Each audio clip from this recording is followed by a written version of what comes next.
नासमझ देवरों से भरे ससुराल में आई समझदार बहू।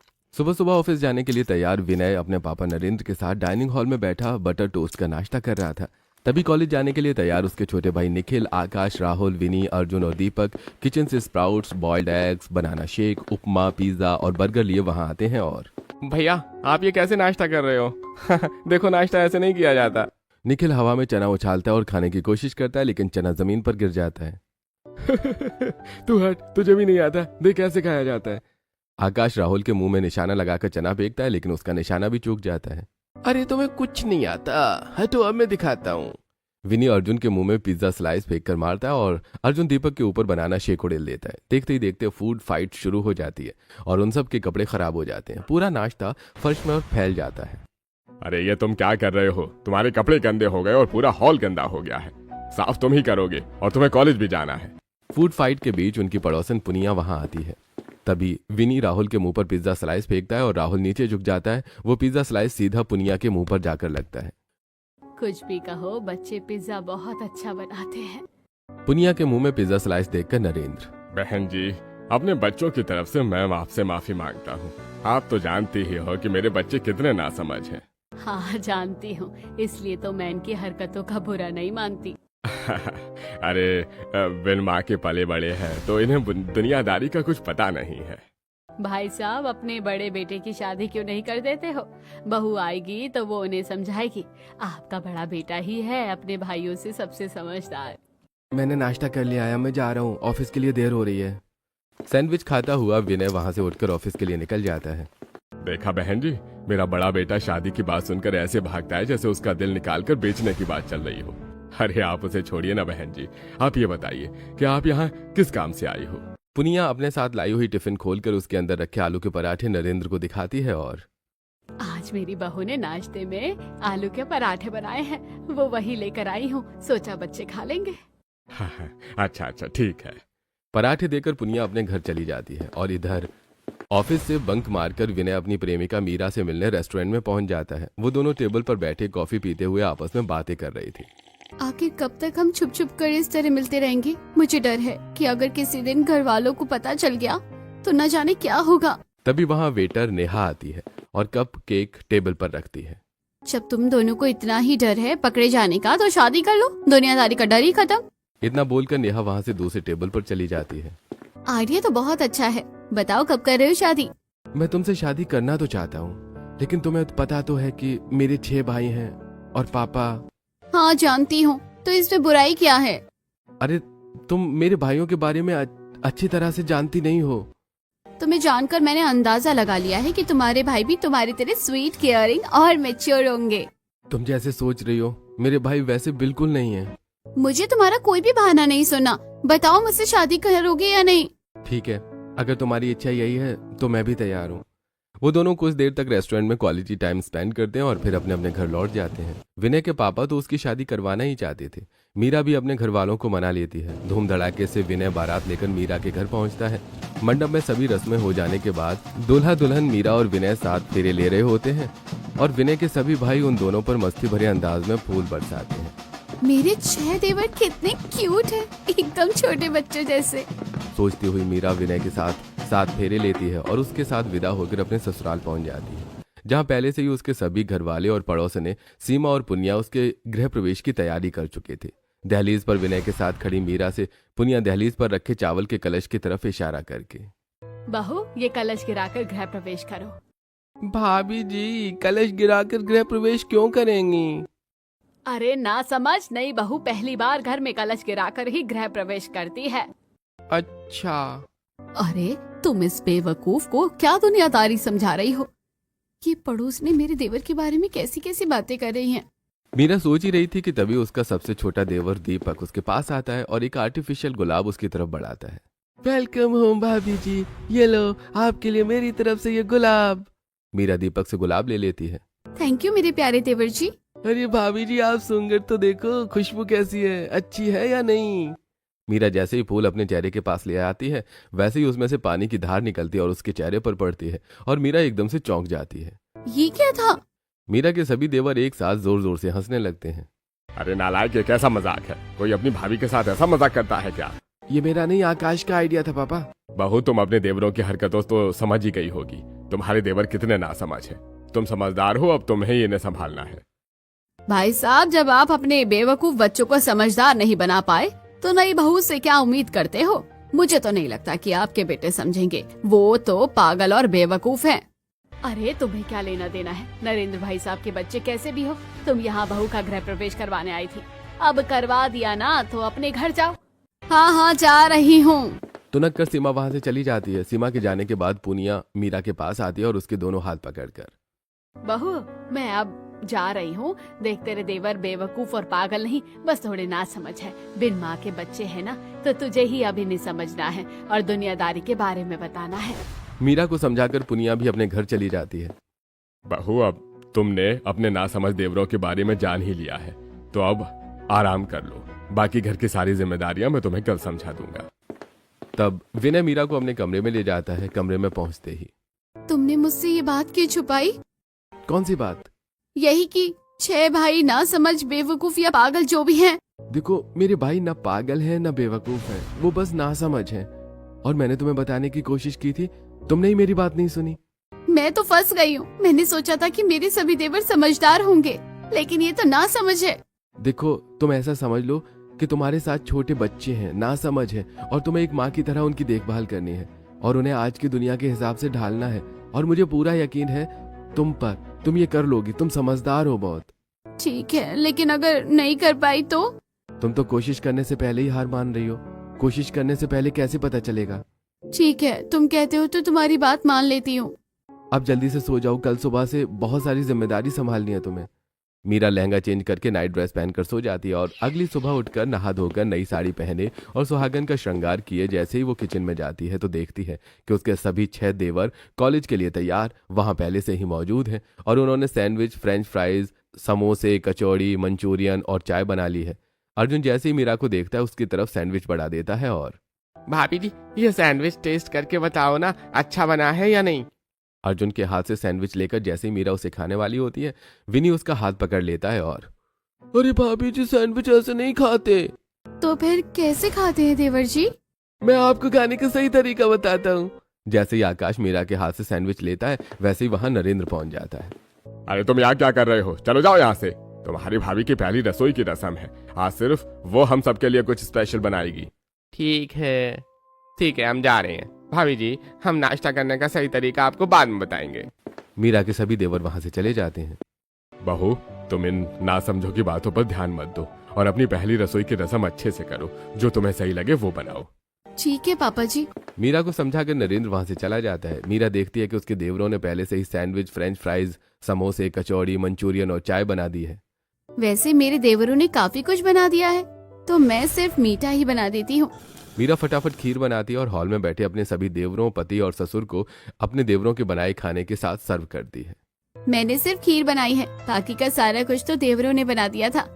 आप सब खीर खाकर बताइए कैसी बनी है। मीरा की बात मानकर विनय और नरेंद्र खीर खाने लगते हैं, लेकिन उसके सभी देवर एक दूसरे की तरफ देखकर मन ही मन मुस्कुराते हैं। क्या हुआ देवर जी, आप एक दूसरे को देखकर मुस्कुरा क्यों रहे हो?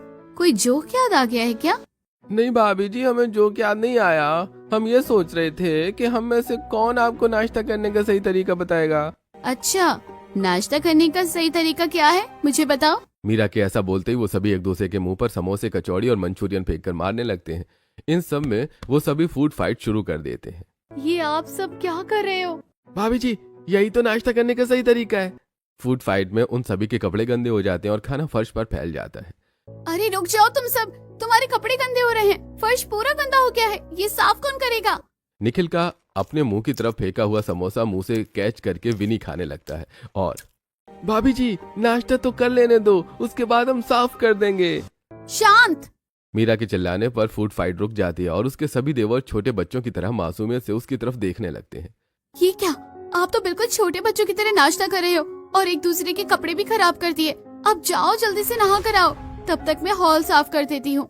मीरा के कहने पर उसके सभी देवर अपने कमरे में नहाने चले जाते हैं। उसके जाने के बाद मीरा झाड़ू लेकर हॉल साफ करने लगती है। तभी उसका ससुर नरेंद्र पोछा लगाने लगता है और, बहू, तुम्हारे देवरों की फैलाई गंदगी साफ करने में मैं तुम्हारी मदद करवा देता हूँ। मैं कहाँ फंस गई ना समझ देवरों के बीच। तभी वहां उसके सभी देवर ट्रंक पहने पहुंच जाते हैं। मीरा उन्हें देखकर अपने हाथों से अपनी आंखें ढककर अपना चेहरा घुमा लेती है। उसके सामने जाकर दीपक, भाभी जी देखो मैं अच्छी तरह से साफ हुआ या नहीं। अपने बालों में हाथ फेरता हुआ विनी, भाभी जी देखो मेरे बालों में तो कुछ नहीं लगा है ना। मीरा जिस तरफ भी अपना चेहरा घुमाती उसी तरफ नासमझी में उसके सभी देवर पहुंच जाते। मेरी पीठ पर देखकर बताइए साबुन तो नहीं लगा है ना। अरे देवर जी, आप सब पूरे कपड़े क्यों नहीं पहने हो? जाओ अंदर और कपड़े पहन कर आओ। भाभी जी हमने कपड़े पहने तो हैं, देखो देखो देखो। अरे ना समझो, तुम अपनी भाभी के सामने खड़े हो, इस हालत में अपनी भाभी के सामने नहीं आते। जाओ पूरे कपड़े पहन कर आओ। बहू तुम्हें देख कर शर्म आ रही है। हमने कपड़े पहने तो हुए हैं, और पहले भी तो आप सबके सामने ऐसे ही आ जाते थे, तब तो आप हमें कुछ नहीं बोलते थे। विनय राहुल के पास आता है और उसके कंधे पर हाथ रखता है। मेरे प्यारे भाइयों, मर्द एक दूसरे के सामने कैसे भी रह सकते हैं, और पहले इस घर में सिर्फ मर्द थे, एक भी महिला नहीं थी। लेकिन अब तुम्हारी भाभी इस घर में आ गई है जो कि एक महिला है, तो महिलाओं के सामने पुरुषों को थोड़ा कायदे से रहना पड़ता है। भैया आपके कहने का मतलब है कि हम पूरे कपड़े पहन कर आए? हाँ देवर जी, आप बिल्कुल सही समझे। अच्छा तो ये बात है, हम अभी पूरे कपड़े पहन कर आते हैं। वो सभी अपने कमरे में जाते हैं और शर्ट पैंट पहन कर वापस आ जाते हैं। भाभी अब ठीक है ना? अब तो आपको हमसे शर्म नहीं आ रही? देवर जी अब ठीक है, अब से आप सब मेरे सामने ऐसे ही कपड़े पहने रहना। ठीक है भाभी जी। अब हम कॉलेज जा रहे हैं। मीरा के सभी देवर कॉलेज के लिए निकल जाते हैं। बहू तुमने अभी जिस समझदारी से अपने नासमझ देवरों की नादानी को नजरअंदाज किया है, आगे भी करते रहना और उन्हें माफ करती रहना और उन्हें समझदार बनाती रहना। मैं कोशिश करूंगी अपने नासमझ देवरों को समझदार बनाने की। इतना बोलकर मीरा झाड़ू रखकर अपने देवरों के कमरे में जाती है, जो कि बहुत बड़ा था। कमरे में 6 बेड थे, 6 अलमारियां और इतने ही बुक शेल्फ थे। बेड पर पड़े गंदे कपड़े और अस्त व्यस्त किताबें देखकर मेरे देवरों ने तो छोटे बच्चों की तरह पूरा कमरा अस्त व्यस्त कर रखा है। मीरा बोलती हुई कपड़े समेट के उन्हें अलमारी में और किताबें बुक शेल्फ में रखकर गंदे कपड़े बाथरूम में रखी वॉशिंग मशीन में डालकर साफ कर देती है। मीरा का पूरा दिन अपने देवरों के कपड़े और कमरे की सफाई में नहीं निकल जाता है। अगले दिन मीरा जैसे ही किचन में पहुंचती है, वैसे ही उसके सभी देवर शर्ट पैंट पहने वहां आते हैं। और भाभी जी देखो हमने कपड़े ढंग से तो पहने हुए हैं ना। वाह देवर जी, आप सब तो एकदम हीरो लग रहे हो। भाभी जी अब से हम सब ऐसे ही कपड़ों में आपके सामने आएंगे। सिर्फ मेरे सामने नहीं, बल्कि सबके सामने ऐसे ही कपड़ों में जाना। हाँ भाभी जी अब ऐसे ही करेंगे। भाभी जी जल्दी से नाश्ता बनाओ ना, हमें बहुत भूख लगी, हमें कॉलेज भी जाना है। नहीं, आज कॉलेज कोई नहीं जा रहा। आज आप सब मेरे साथ पिकनिक पर चलोगे। वाह भाभी जी, पिकनिक! बहुत दिनों बाद हम पिकनिक पर जाएंगे। और आज आप सबको नाश्ता वहीं मिलेगा। मीरा सैंडविच, नमकीन, वेजिटेबल रोल और मैक्रोनी बनाकर अपने साथ पिकनिक पर ले जाती है। माउंटेन्स के बीच पिकनिक पर उसके साथ उसके सभी देवरों के साथ पति और ससुर भी गए हुए थे। भाभी जी हमें बहुत भूख लगी है, अब तो कुछ खाने को दो ना। मीरा एक चादर बिछाती है और अपने सभी देवरों को उस पर बिठाकर उन्हें सैंडविच, नमकीन और सलोनी देती है। और आदत से मजबूर खाते हुए वो फूड फाइट शुरू कर देते हैं। देखते ही देखते सभी सैंडविच, सारा नमकीन और सलोनी खत्म हो जाते हैं। भाभी जी सब खत्म हो गया, अब हम क्या खाएंगे? देवर जी, मैंने थोड़ी ना कहा था कि आप खाने के साथ फूड फाइट करो। मैंने तो खाने के लिए ही दिया था। भाभी जी प्लीज कुछ करो ना, हमें बहुत भूख लगी है। अच्छा ठीक है, आप सब मेरे हिस्से का खा लो। फिर आप क्या खाओगे? आप तो भूखी रह जाओगी। देवर जी, ये बात छोटे बच्चों की तरह ना समझी से फूड वेस्ट करते समय सोचनी चाहिए थी ना। बोलती हुई मीरा अपने हिस्से के सैंडविच, सलोनी और नमकीन देती है। भाभी जी हम सब साथ में खाते हैं ना, ऐसे में आप भी भूखी नहीं रहोगी। ठीक है देवर जी, लेकिन अगली बार ध्यान से रखना कि खाना शांति से खाना, और खाना वेस्ट करना अच्छी बात नहीं होती है। तब विनय और नरेंद्र अपना हिस्सा उन सबके साथ शेयर करते हैं। भाभी जी अब से हम कभी भी बच्चों की तरफ फूड वेस्ट नहीं करेंगे। अरे वाह मेरे नादान देवर जी, आप तो बहुत जल्दी समझ गए। भाभी जी हमें ऐसे पहले कभी किसी ने नहीं समझाया, नहीं तो हम कब का समझ गए होते। मीरा अपने नासमझ देवरों को जो समझाना चाहती थी वो उसने समझा दिया था, और वो सभी समझ भी गए थे। अगले कुछ दिनों तक मीरा अपने नासमझ देवरों को उठना बैठना, लोगों के सामने कैसे पेश आना और दुनियादारी की बहुत सी बातें समझा देती है। फिर एक दिन जब मीरा के सभी देवर कॉलेज, सुपरमार्केट और पति ऑफिस में गए थे, तभी मिठाई का डिब्बा लिए सीमा आती है और हॉल में बैठी मीरा को मिठाई देते हुए। मेरे बेटे ने पूरे कॉलेज में टॉप किया है, उसी की खुशी में मिठाई खिलाने आई हूँ। बधाई हो आंटी जी। तुम्हारे उन बेवकूफ देवरों का तो कुछ पता नहीं चलता, क्या क्या करते रहते हैं, कभी पास होते भी है या नहीं। मीरा के पास उसकी बात का कोई जवाब नहीं था। ताना मारकर सीमा अपने घर चली जाती है। इस तरह कुछ दिन और बीत जाते हैं और फिर एक दिन शाम को ट्रे में 6 कप चाय लेकर मीरा बालकनी में बाहर की तरफ मुंह किए हुए खड़े लोअर और टी शर्ट पहने अपने सभी 6 देवरों के पास जाती है और मेरे प्यारे देवर जी, ये लो शाम की चाय पियो। वो सभी गाल पर हाथ रखे पलटते हैं। देवर जी, आपके चेहरे लटके हुए क्यों हैं? और ये आप सब ने गाल पर हाथ क्यों लगा रखा हुआ है? क्या छुपा रहे हो? कहीं किसी लड़की ने आपके गालों पे चुम्मी तो नहीं दे दी, जिसके निशान आप सब मुझसे छुपा रहे हो? कहाँ भाभी, हमारी किस्मत में चुम्मी। वो सभी अपने अपने गालों से हाथ हटाते हैं और गाल पर उंगलियों के निशान दिखाकर ये देखो। ये क्या उंगलियों के निशान? मतलब किसी ने आप सबको थप्पड़ मारा? हम सभी भाई अपनी अपनी क्लासमेट से प्यार करते हैं और आज उन्हें आई लव यू कह दिया तो उन्होंने हमें थप्पड़ मार दिया। आप बताओ, हमने सिर्फ उन्हें आई लव यू ही तो बोला था, इसमें इतना भड़कने की कौन सी बात थी? मेरे प्यारे देवरों, लड़की ऐसे नहीं मानती। लड़की को पहले इम्प्रेस करना होता है, उसे समझना होता है, अपने बारे में थोड़ा बताना होता है, अपना प्यार जताना होता है, उसके बाद लड़की इम्प्रेस होती है। हमें तो ये सब पता ही नहीं था। हमें तो लगता था कि बस लड़की को जाकर आई लव यू बोल दो गुलाब का फूल देकर और लड़की मान जाएगी। अब मैं आप सबको अपनी होने वाली देवरानी को इम्प्रेस करने का तरीका बताऊंगी। तब तो आज ही आप हमारे साथ चलो, क्योंकि आज मेरी रजनी का बर्थडे है। उसने एक रेस्टोरेंट में बर्थडे पार्टी रखी है जिसमें वो भी आएगी। ऐसी हालत में चलेंगे? नहीं भाभी, हम सब अभी आते हैं। वो सभी अपने कमरे में जाते हैं और शर्ट पैंट पहन कर आते हैं अपने देवरों को शर्ट पैंट पहने देखकर। अरे मेरे ना समझ देवरों, लड़की को ऐसे इम्प्रेस नहीं किया जाता। अब मुझे समझ में आया कि तुम सबको थप्पड़ क्यों मारा। भाभी, इन कपड़ों में क्या बुराई है, अच्छे तो लग रहे हैं। देवर जी, अब मैं तुम्हें कैसे समझाऊं? तुम सभी पहले तो मेरे साथ मॉल चलो, मैं तुम्हें स्टाइलिश बनाती हूँ। मीरा अपने सभी देवरों को मॉल लेकर जाती है। वो वहाँ उनके लिए formal shoes, black trouser, white shirt, black pant, watch और बो टाई खरीदती है। मीरा के सभी देवर जैसे ही उसके खरीदे हुए कपड़े पहनकर उसके सामने आते हैं। वाह मेरे देवर जी, अब लग रहे हो एकदम स्टाइलिश जेंटलमैन। अब तुम्हें कोई भी लड़की मना नहीं कर सकती। मीरा के सभी देवर उसे उस रेस्टोरेंट के सामने ले जाते हैं जहाँ रजनी ने अपनी बर्थडे पार्टी रखी थी। देवर जी, आप सब यहीं रुको, मैं कुछ गिफ्ट लेकर आती हूँ। मीरा के वहां से जाते ही एक पैर घुटने से मोड़कर लोअर के अंदर छुपाए अपाहिज होने का नाटक कर रहा भिखारी लंगड़ाता आनंद उसके पास आता है और भैया देखो ना, मैं बहुत लाचार हूँ। एक्सीडेंट में मेरा एक पैर कट गया था, मैं कुछ काम नहीं कर सकता। थोड़ी मदद कर दोगे तो आपको बहुत आभार होगा। भैया, हम आपकी मदद तो करना चाहते हैं, लेकिन हमारे पास तो पैसे ही नहीं है, तो कैसे करें? भैया आप बहुत दयालु हैं। आप अगर मेरी मदद करना चाहते हैं तो आप अपने महंगे कपड़े, घड़ी और जूते बेचकर भी कर सकते हैं। किसे बेचे? कौन खरीदेगा? उन सभी की बातें पास ही खड़ा विजय सुन रहा था। वो उनके पास आता है और अरे मैं हूं ना, मैं आपके कपड़े की सही कीमत लगा दूंगा। भाई साहब, आपने तो हमारी बहुत बड़ी प्रॉब्लम सॉल्व कर दी। वो जैसे ही अपने ब्लेजर उतारकर विजय को देने वाले होते हैं तभी गिफ्ट्स लेकर मीरा उनके पास आती है और ब्लेजर उनके हाथ से लेकर। अरे देवर जी, आप सब ये क्या कर रहे हो? हम इस बेचारी की मदद कर रहे हैं। देखो ना भाभी, इसका एक पैर नहीं है। आप लोग ना सच में बिल्कुल ना समझ और भोले हो। ये देखो, ये कोई अपाहिज नहीं है, तुम्हें बेवकूफ बना रहा है। बोलते हुए मीरा आनंद की लोअर नीचे कर देती है और उसका घुटने से मुड़ा और रस्सी से बंधा पैर सबको दिख जाता है।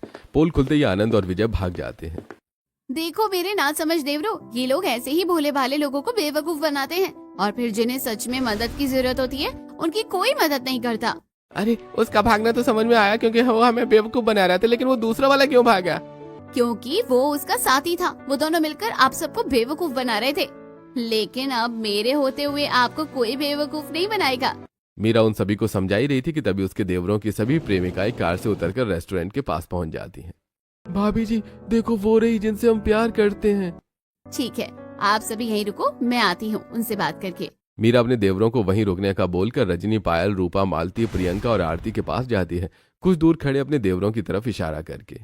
ये सभी मेरे देवर हैं। उन्होंने आपको प्रपोज किया था और आपने उनका प्रपोजल रिजेक्ट कर दिया था। दीदी, आपके देवर अच्छे हैं, हमें क्यूट लगते हैं। उनका बचकाना हरकतें हमें पसंद नहीं। हमें उनके साथ टाइम स्पेंड करना अच्छा लगता है, लेकिन इन नासमझों के साथ लाइफ स्पेंड करने का हम नहीं सोच सकते। हमें समझदार और मैच्योर लाइफ पार्टनर चाहिए। हम जिंदगी भर बच्चों की आया बनकर नहीं रहना चाहती। आप लोगों की बात तो सही है, मेरे देवर जी हैं तो ना समझ। आप सबने उनकी ना समझी ही देखी, उनका दिल नहीं देखा। भाभी जी, दिल में क्या रखा है? और वैसे भी आजकल दिल कौन देखता है? अपने देवरों के बारे में इन सभी की सोच जानकर मीरा उनसे ज्यादा और कुछ नहीं कहती। वो अपने देवरों के पास आती है और देवर जी, अगर आपको कोई चीज नहीं पसंद आती है तो आप उसके साथ क्या करते हैं? भाभी जी हम उस चीज की तरफ देखते भी नहीं हैं। तो फिर उन लड़कियों ने भी तुम्हारे साथ वैसा ही किया है। तुम उन्हें पसंद नहीं हो इसलिए। भाभी जी उन्होंने बिल्कुल सही किया, जरूरी थोड़े ना है कि हम उन्हें पसंद करते हैं, वो भी तो हमें पसंद करें। देवर जी आप सब तो बहुत समझदार हैं। जो बात समझने में लोग पूरी जिंदगी निकाल देते हैं फिर भी वो नहीं समझ पाते, वही बात आप सब इतनी जल्दी समझ गए हो। जिंदगी का सबसे बड़ा लाइफ लेसन लेकर मीरा अपने देवरों के साथ घर वापस आती है। कुछ दिन बीत जाने के बाद एक रात 1 बजे मीरा पानी पीने के लिए अपने रूम में जब किचन की तरफ जाती है तो उसे अपने देवरों के कमरे का दरवाजा खुला हुआ और लाइट्स ऑन दिखती हैं। मीरा उनके कमरे में जाती है और किताब चेहरे पर रखे सोए हुए अपने देवरों को देखती है। मेरे प्यारे देवर जी इतनी पढ़ाई किस लिए कर रहे हो, क्या हासिल करना चाहते हो? वो सभी सिर्फ आंख बंद किए हुए लेटे थे। भाभी जी हमारी नासमझी की उम्र में ही हमारी मम्मी गुजर गई, फिर हम उनके बिना पले बड़े। पापा काम की वजह से हम पर ध्यान नहीं दे पाए, जिस वजह से हम दुनियादारी की बातें नहीं सीख पाए और दुनिया वालों की नजरों में नासमझ ही बने रहे। लेकिन आपके आने के बाद हमें पता चला सामाजिक ताना क्या होता है, समाज के सामने कैसे सभ्य बनकर रहा जाता है। हमें तो आप मिली, लेकिन हमारी तरह कितने ही लोग हैं जिन्हें प्रॉपर गाइडेंस न मिलने की वजह से दुनिया उन्हें ना समझ, पागल या न जाने क्या क्या कहती है। हम उनके लिए कुछ करना चाहते हैं, हम ना एक काउंसलिंग फॉर्म खोलना चाहते हैं, लेकिन हमें पता नहीं है कि यह हम कैसे करें। आपकी फर्म की रजिस्ट्रेशन और जो भी जरूरी प्रोसीजर होगा उसमें मैं आपकी हेल्प करूंगी। इतना बोलकर मीरा अपने कमरे में जाती है और अगले दिन नई फर्म ओपन करने की सभी प्रोसीजर फॉलो करके गवर्नमेंट को एक एप्लीकेशन लिखती है। इस बात को कुछ दिन बीत जाते हैं और फिर एक दिन मिठाई का डिब्बा लिए एक बार फिर उनकी पड़ोसन सीमा आती है और हॉल में बैठे मीरा और नरेंद्र को मिठाई देते हुए। मेरे होशियार बेटे की विदेश में नौकरी लग गई, वो कल ही ऑस्ट्रेलिया जा रहा है और तुम्हारे बेवकूफ देवर क्या ही कर रहे हैं। मीरा सीमा की बात का कोई जवाब दे पाती उससे पहले ही उसके सभी देवर बेहद खुशी से झूमते हुए वहां आते हैं और वो सभी मीरा को गोद में उठा लेते हैं। भाभी जी आपकी वजह से हमारी फर्म रजिस्टर हो गई है। अब हम अपने जैसे न जाने कितने लोगों की मदद कर सकेंगे। वो सभी मीरा को नीचे उतारते हैं। हाँ तो आंटी जी आप क्या कह रही थी, आपका बेटा समझदार और मेरे देवर ना समझ है। आंटी जी आपका समझदार बेटा आपको छोड़कर विदेश में जाएगा और मेरे ना समझ देवर लोगों की मदद करेंगे। अब आप ही बताइए कौन समझदार है और कौन ना समझ। अरे भाभी जी आप भी कहाँ सीमा आंटी जी को समझाने में पड़ रही हो, आप चलो हमारे साथ। और पापा आप भी। मीरा और उसके ससुर को उसके सभी देवर एक क्लास में ले जाते हैं जहां उन्हीं की तरह ना समझ ललित, तुषार, पंकज, राजीव और उमेश की तरह बहुत से लोग मौजूद थे। आज अगर आप सब इस क्लास में बैठे हैं तो ये हमारी प्यारी और समझदार भाभी की वजह से मुमकिन हो पाया है।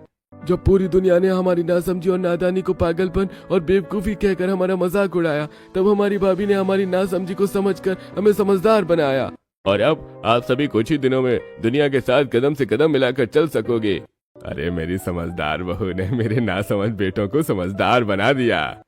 ये समाज हर उस इंसान को पागल या नासमझ कहता है जो उनके नजरियों को छोड़कर अपने नजरिए से जिंदगी जीता है। यही बात समझकर 6 नासमझ देवरों को उनकी समझदार भाभी ने उन्हें नासमझ से समझदार बना दिया।